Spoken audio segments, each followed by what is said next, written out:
I know something about you because I know something about me, and we're all humans, so I think we share this quality. It's that we love scandalous stories.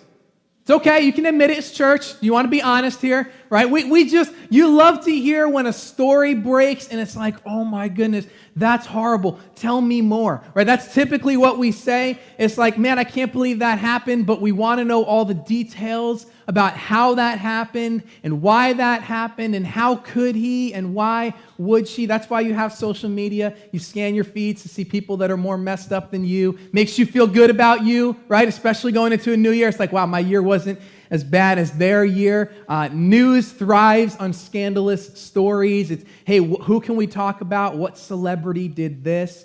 Church world, I mean, what pastor did that? How did that go down? Businesses, embezzlement and scandals and all these different stories that come out. You love scandals. I love scandals. We have shows about scandals. TV that generates new content around scandals. So scandals are all around us. And as I was considering this final talk for 2017, and we're actually launching a new series today that I'll talk about in a couple minutes, I figured, why not tell a scandalous story? Because everyone loves scandals, and it helps us lean in a little bit more. And so I'm going to tell you a pretty scandalous story in a couple minutes, but I realized in order for me to tell a scandalous story, I need to go back to the dictionary to define scandal. Because typically when we hear the word scandal in our culture, in our context, and when we hear about scandalous stories, it's usually involving some sort of an affair or some kind of sexual content to it. And so I went to the book that tells us what words mean, the dictionary, right? It's a good book. And this is exactly what a scandal is defined as. It's an action or event regarded as morally or legally wrong and causing general public outrage. That's why the dictionary is so smart, because I don't know most of those words. So I had to look up those words too.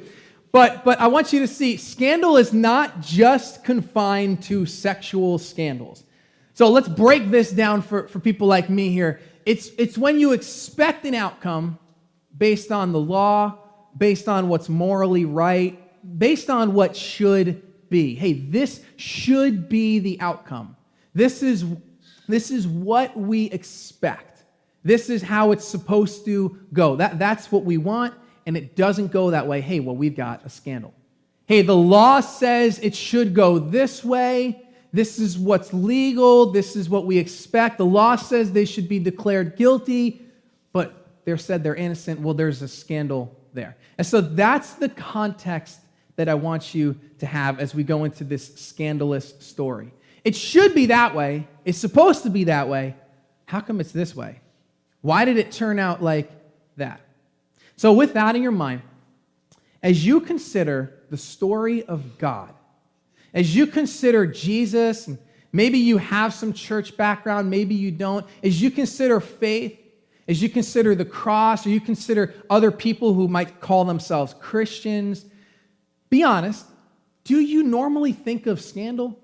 Do you normally, if someone were to say, hey, what's the story of God all about? What's God all about?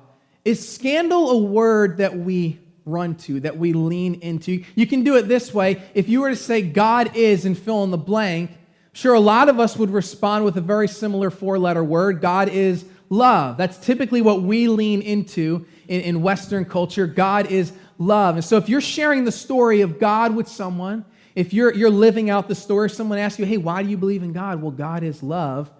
You're using a definition that you've come to understand and you've come to know because you have an experience, because you have a past, because you have a story, because there's something about your life that has said love is a good definition to grab onto when it comes to the story of God. God is love. The problem with that is that if you've never experienced the love of God, or if maybe your story looks a little messy, a little broken, you might use a different word.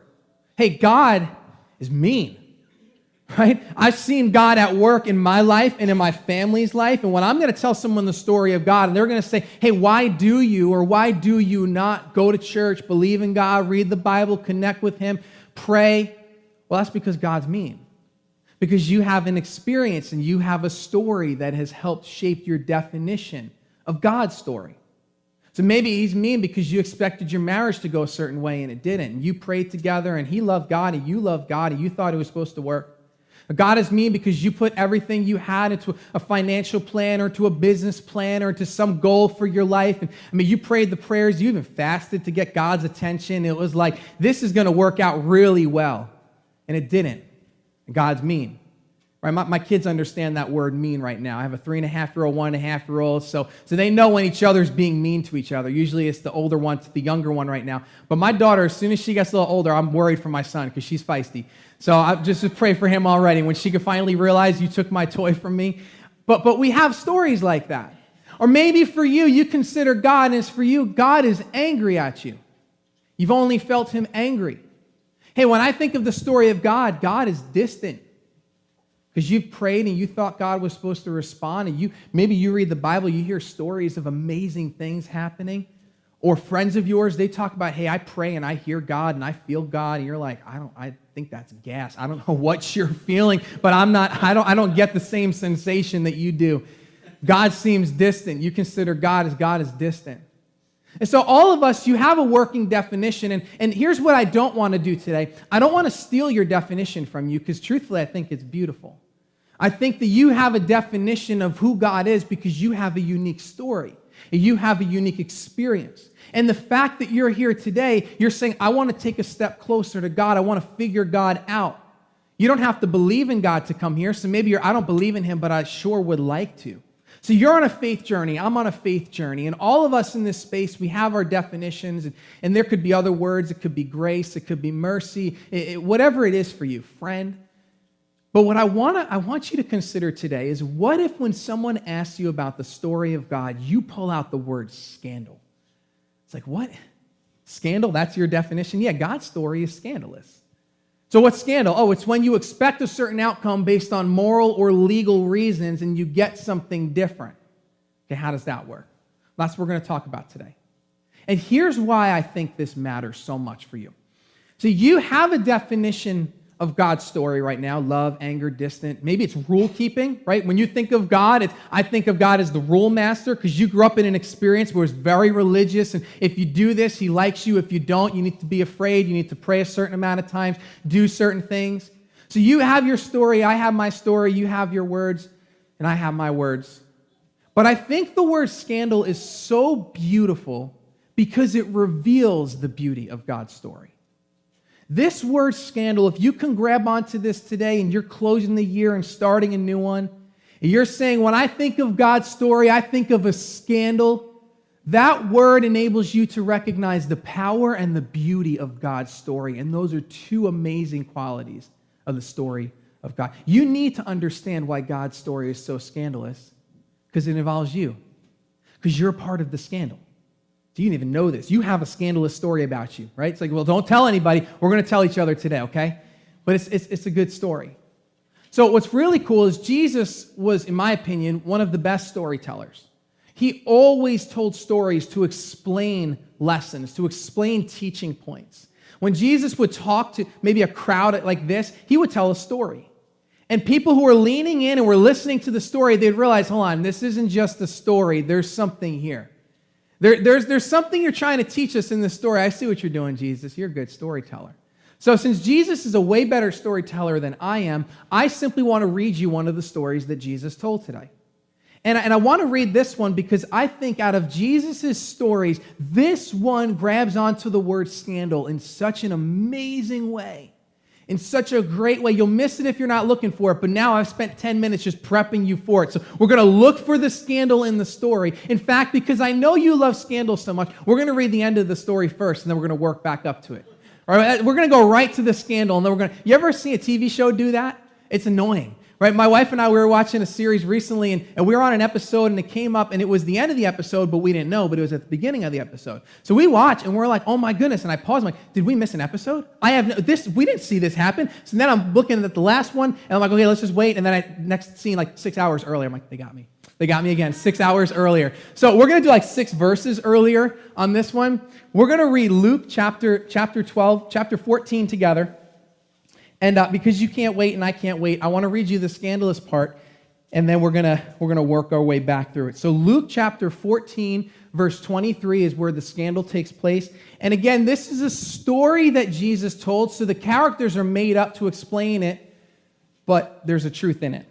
So his master said, "Go out into the country lanes behind the hedges and urge anyone you find to come so that the house will be full." Doesn't that sound like a scandal? No. Like, I think Pastor picked the wrong verse. It doesn't sound like a scandal because you don't know the context of it. It's like watching that episode and I'm totally confused. But I want you to remember this part. So his master said, go out and urge anyone. That anyone is big for a reason. Urge anyone you find to come so that the house will be full.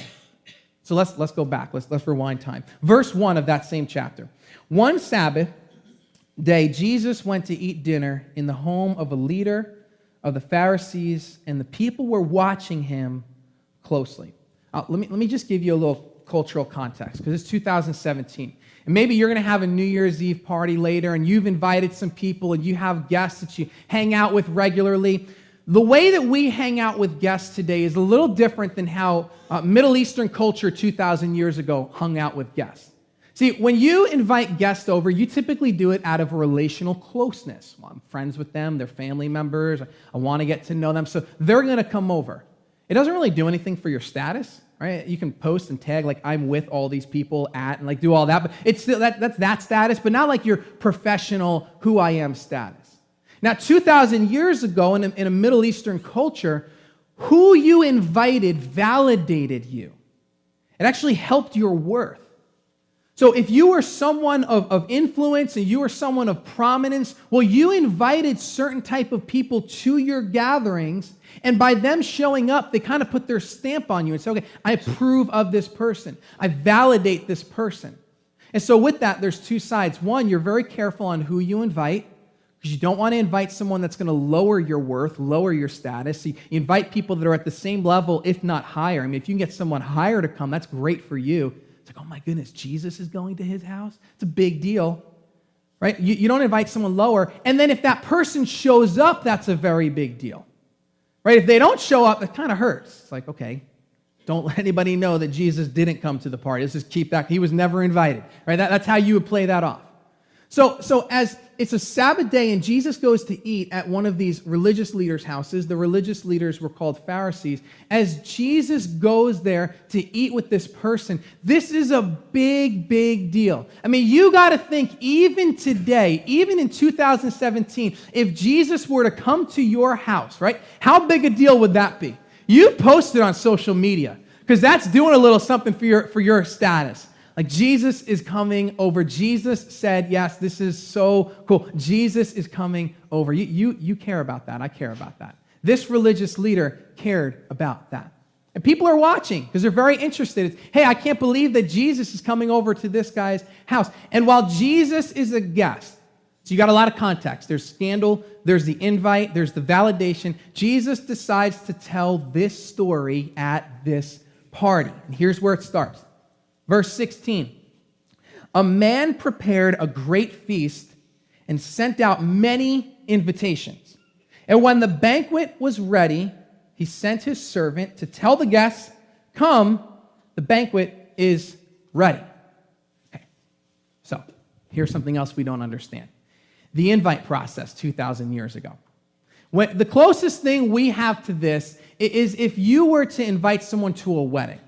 So when you invite them to a wedding, you send it out and you typically put the little respond back card in there and you stamp it, right? If you really like them, you put the stamp on so they don't have to worry about it. So you put that on there, and then it says the M with the blank line, which I always get confused over, okay? I'm just going to throw that out there. Do I write R first and then, like, do I carry on the M? But you send it out, you invite them, they respond back, and maybe you already have chicken, fish on there. That's really fancy, right? So you're picking your dinner, which is hard for me because I need to know the day of. I'm just kind of venting for a second. Is that okay? So that's our system, our process of inviting to like a fancy party. Otherwise, it's just Facebook event, word of mouth, text message. That's typically how we invite. What they did in this culture was this. Notice that there was a great feast that the man was preparing as a banquet. So Jesus is letting us know this person has got some money, he's got some wealth. This isn't just a house gathering. This is a big party. And what they would do to invite people is they would send out messengers, no text messaging, not Facebook Messenger, like messengers would go out and tell them, hey, you're invited to the party. Here's when it is. Can you come? They would tell them there, yes, I can make it. I'll be there. Okay, good. I'm going to go back and tell the host. Okay, we've got like 20 people coming to this thing. It's going to be awesome. Then when the party was all ready, the day of the event, the party's ready, here it is. Go tell them it's ready. You go and tell them, and they show up. They walk back with the messenger. So it's a little different, but you got to understand the context. So in Jesus' story, this guy does what he's supposed to do. You already know when it is. I told you it's coming up. It's going to be in a week. It's going to be in a month. You could do a year. It's going to be in a year. But my guy's going to come back and tell you when it's ready, and you're going to come back with him because you said yes to the fish dish, so we're going to make fish for you. Okay, this is how it works. So in the story, the messenger goes and he says, go tell them the banquet is ready.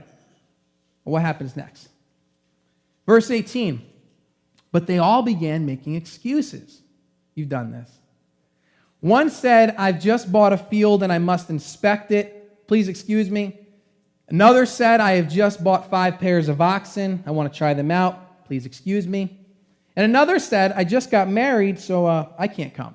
Now, I don't know if that was a knock on his wife. Jesus doesn't go into that of why he can't come. But here's when you've done this. You've done this when you said you were going to go to someone's house, and then it's the day of, and you don't feel like going to someone's house. Right? You're like, I just want to stay in my pajamas. I can't believe we have to go out. And then your wife gives you that look that says if you didn't want to go, you shouldn't have said yes in the first place. Right? Kai? We've seen the look. So that's what these guys are doing here. But again, I want to give you some cultural context because their excuses are so bogus. And the original listeners would have understood that. See, we're not blown away by their excuses because this isn't 2,000 years ago, Middle East. But as Jesus tells the story, the listeners would have been laughing throughout that. Like, really, that's your excuse? That's insane. No one does that. Here's why. What was the first one there? He said, I had just bought a field and I need to inspect it. Okay. Listeners would have been like, you don't buy first, inspect later. You inspect first and then you buy it. It's an excuse that doesn't hold any weight to it. And the next one is even better. I bought 5 pairs of oxen. I just want to try them out. Okay, 5 pairs of oxen means you've got a lot of money to make that purchase. So you're not even going to be the guy to try them out. Your servants are going to try them out. You're not going to go out there into the field and walk your 5 pairs of oxen. You have hands to do that. Now you're laughing because now you get it. And again, you don't buy them and try them. You try them and then you buy them. There's a big difference there. And so these excuses hold no weight. They're just lame excuses. And the last one, too, it seems legitimate. Well, I just got married. Well, what are you going to do to the guy? Here's the problem. Their culture, they knew exactly when they were getting married, just like we do today. And when you got the invite to the party, you knew when your wedding was. You knew when your marriage feast was. In fact, if this is a great banquet, the host is probably invited to your wedding, too, so he knows that. So none of these excuses are actually bearing any weight. You know what these excuses are doing? They're insulting the host. They're really insulting the host. And as Jesus' audience is listening to this, they're all sitting there saying, I can't believe these guys would say that to this guy. I mean, this is a great feast. This is a big deal to be invited to something like this, and you're going to respond with something like that? You got an invite, and you're going to throw that out there to say, here's why I can't come? And these guys are blown away. And now, here's where it gets scandalous. Okay, so we're getting ready for our verse, but here's where it starts to turn in a different direction. Because all these guys of prominence and 5 oxen and just married guy and I've got a field now guy, all these great guys are invited to a great feast. And then the host does something very scandalous, something that legally and morally he should not do. So what does he say? After they make their excuses, verse 21, the servant returned and told his master what they had said. The master was furious, rightfully so. I mean, this is a big deal. There's a lot of food that's been prepared. And said, go quickly into the streets and alleys of the town and invite the poor, the crippled, the blind, and the lame. Don't miss the scandalous part of this story. The host has prepared a very great feast for very great people, for very prominent people. But the prominent people said, hey, I'm too prominent to show up. I've got a field. I've got oxen. I've got a wedding. I can't come to your party. I know I said I would, but I'm actually not going to now. In which case, the master has a couple options to do. He could actually bring them to court legally. He could do that culturally. Because it's, hey, you said you would, and now you didn't, and we're gonna talk about this in the town circle, and someone may get stoned. Not like the drug kind, like the dead kind. All right, so just it's 2017, just clarify. Right, so it's like, well, this is a great party, right? So we could do that, or I could do something that no one expects. I could do something that's legally inappropriate, that morally no one would ever anticipate. I know what I'll do. I'll create a little bit of a scandal. Hey, why don't you go out and find the cripple, find the blind, find the lame? See how specific Jesus is in his story? Because again, 2,000 years ago, as they're listening, they know every one of those people are completely marginalized, are completely pushed aside, are told you have no worth, you have no value, you're not accepted here. It's based on what you've done with your life. It's based on your physical appearance. You can't fit in. This is a caste system. So you're low, low, low, low. And Jesus says, go find them and invite them. That's what happens in this story. Go find them and invite them, to which the audience is saying, are you kidding me? You don't do that. Them, they don't show up to parties. Do you know how much that's going to hurt the host's reputation? Have some cripples there, some lame people there. What is that? And then he takes it a step further. This is the part we read. After the servant had done this, he reported, there's still room for more. Here's our verse. So his master said, go out into the country lanes behind the hedges and urge anyone you find to come, so that the house will be full. And there's one more part we're going to read to the story. It doesn't fully end there. But I want you to realize the story Jesus is telling. And where he's telling it, he's at a party where important people have been invited, where he's gone to a religious leader's house. These are great people. These are people of influence. This is, hey, I've got status, and we invite certain people because it validates us. And Jesus at that party tells this story. Fictional, but there's a big truth behind it. There was a man who had a feast kind of like this one. You guys invited me, and I came, and other people came. But could you imagine if we didn't come, what would you do? Because the host in this story says, I'm going to invite everybody. And it's a scandal. And the people there are listening, and they're falling off their chairs. You don't do that. Now, here's what you can't miss. In order for the host to invite these people, the host has to lose. He has to lose to invite them there. He has to lose his reputation with the town, because now they're hearing about, oh, this guy had a great party and he killed all his fattened calves and it's awesome, it's a banquet, it's amazing. And he's got them there. We can't trust him. Look at his reputation. It's dragged through the mud. Why would he invite those people? The host loses in this story to make sure the invites gain. The host puts his reputation on the line and says, here's what it is. I'm going to lose so that anyone can come to this party, so that this house can be full. I don't even know those guys. Only thing I know about them is they never get invited to a party. They're not supposed to go to parties. Get them in here. I'll take it, the host would say. My reputation will be tarnished so that they could be elevated, so that they could be brought up, so that they could actually feel some worth at this party. And this is the story of God. This is Jesus telling a fictional story to teach you and I and his listeners about how scandalous the story of God is. See, because as we navigate our lives, our relationships are built on worth and value. If you matter to others, then you matter. If you look a certain way, if you have certain qualities, certain degrees, certain accomplishments, achievements, you get the invite. You get promoted, you get acknowledged, you get a pat on the back, you get a thumbs up, literal or Facebook, right? You have people that say, hey, bravo, good job. But it's based on your merit. It's based on your worth. And we apply that same horizontal way of relating oftentimes to God. And that's where I said at the beginning, for some of you, you think God is all about rules. And so if you do certain thing, God loves you. And if you don't, then he doesn't, because we're so used to relating to each other based on what we do. And the story of God is so scandalous in that all people are invited in because the host is willing to lose to make that happen.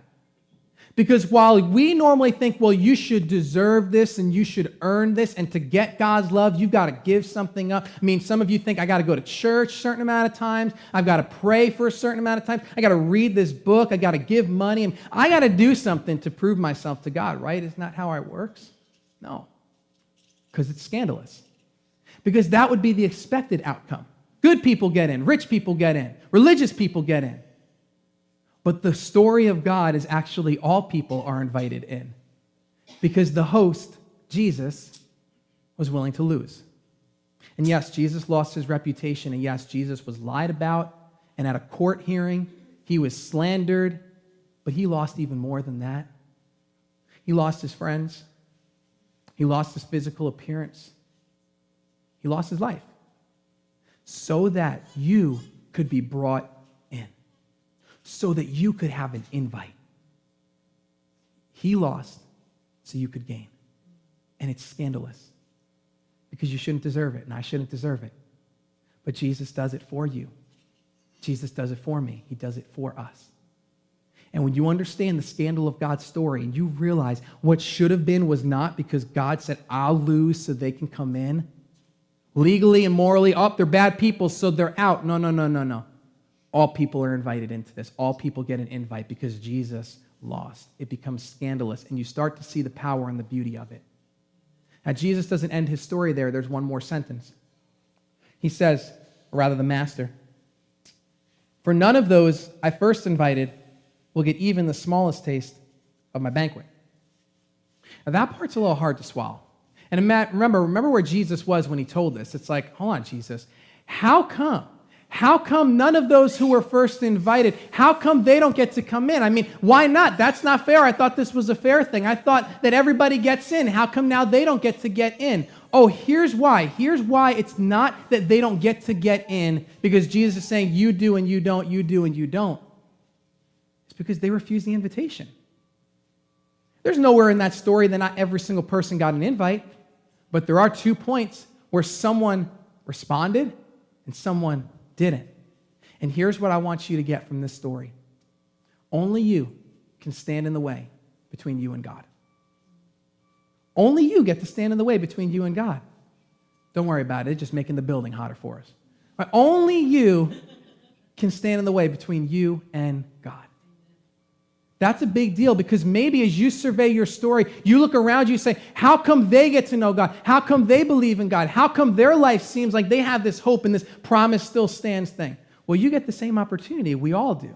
We are all of us invited into the story of God because Jesus, the host, was willing to lose. But only you get to stand in the way of that. That's the beauty of being human. That's the beauty of free will and choice. You get to respond. So my question to you as we end this year and we start a new one is how have you responded to the story of God? How have you responded to God's invitation of saying, I will lose so that you can gain. I will suffer loss so that you can experience victory and so that you can win. And I know what kinds of wells up in contexts like this, church context. Don't feel guilt. Don't feel fear. Don't feel threats. Maybe you've experienced that before in religious settings.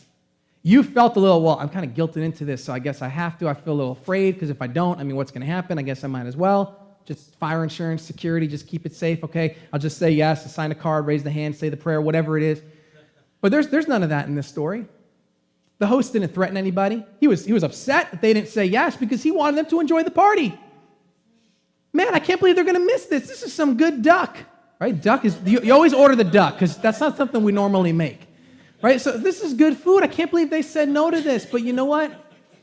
We'll invite some other people. I remember 18 years ago, 1999. Maybe you remember 1999, New Year's Eve, Y2K fears, right? Come on. So for me, I was in a church culture that night, and I can still remember being terrified out of my mind. About 10 years old. It was Y2K. In just a couple minutes, computers were going to destroy our lives. Terminator, right? Where's Arnold? Right? So this is what's going on in my mind. But I have a religious culture that says, hey, there's a good chance Jesus is going to come back, and you're not going to make it because you know what you did yesterday. That was fear. There was guilt. And we had all-night prayer, so I'm like, my eyes aren't closed. I'm watching the clock in the back. I'm like, just get to midnight, and the second it does, I'm looking around. And as long as the good people are still here, I'm good, man. Like, I am good. And as we're on New Year's Eve 2017, 18 years later, I don't want you going into this year with fear like that. You shouldn't be afraid to say, I really hope God doesn't come back. I really hope I don't die. I really hope I'm all right with God. I really hope I can know this thing. I mean, how do I know if he loves me? How do I know? How do I know? Well, here's how you know. There's an invite. The question is, did you say yes? Jesus suffered loss so that you could discover the love of God. And if you said, you know what, I want to lean into the love of God, and I recognize I needed Jesus to lose so that I could gain, you're invited in. And you say, yeah, I want to know that. And you have opportunity to finish 2017 so strong. Say, I'm going into a new year, a new day. Maybe I'll see it, maybe I won't. But what I do know is your promise still stands. What I do know is you're faithful. And what I do know is because the host lost, I gained. And that is the story of God. It's scandalous. My question for you is, do you know it today? Is it changing your story? Is it changing your life? Not changing in that you don't get sick and relationships are restored and money's flowing in, but in the midst of brokenness, you have a hope, you have a peace, you have a promise that is standing. That is the story of God. And today, if you want to lean into the story, you want to say, you know what? I'm taking a step. I'm responding. Well, let's call it this. There's a party invite card in the chair in front of you. It's a gray card. It says step. And I'm going to invite you to take that out. It's right in front of you. And there's a spot that says discover Jesus. Discover God. Discover Jesus. That's you checking off and saying, I want to lean into him.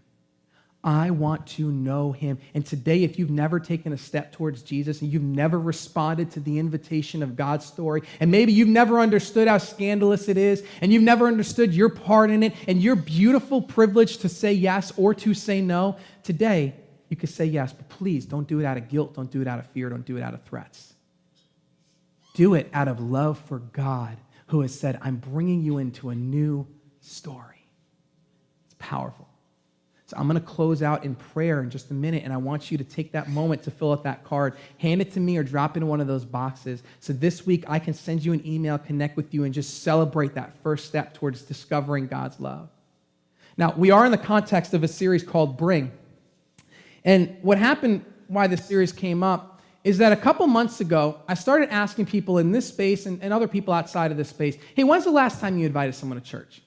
Just casually. When's the last time you invited someone?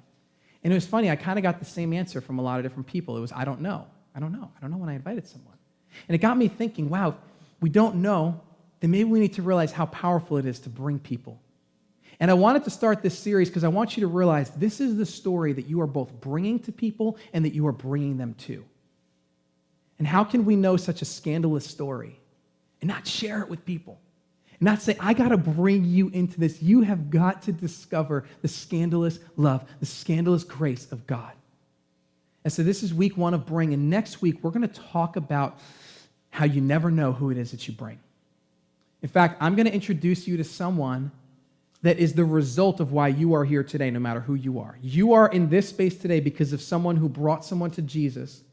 And that's why we are here. And so you never know who you're going to bring. But this is an exciting series for you as we start this new year to say, you know what, 2018, I want to bring people the scandalous story of God. In 2018, I really want to bring people to this space so they can discover how scandalous God's love is for them.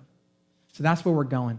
I want to wish you guys a happy new year and thank you for coming out today. And I want to close in a time of prayer. As I pray, grab that step card. If that's you today and you say, I want to start this year off knowing God, taking my first step towards him, respond yes to the invitation. Let's pray together. Heavenly Father, thank you that your love is scandalous. Thank you that Jesus lost so that we could gain. Thank you that all people are invited in, that this isn't just for the rich, just for the good, just for those who seem to be worth it. This is for everyone. And we thank you for the privilege we have to say yes, to say no. And Father, I pray today that for those who hear this, that we would consider saying yes to your son, Jesus. That we would realize it is the greatest story ever told. It is the story that changes our stories. It is the story that was created at a high price so that we could know you. And so, Father, we commit ourselves to you. The end of this year, the start of a new one. May we be bringers who bring the message of Jesus to others. In his name we pray, amen.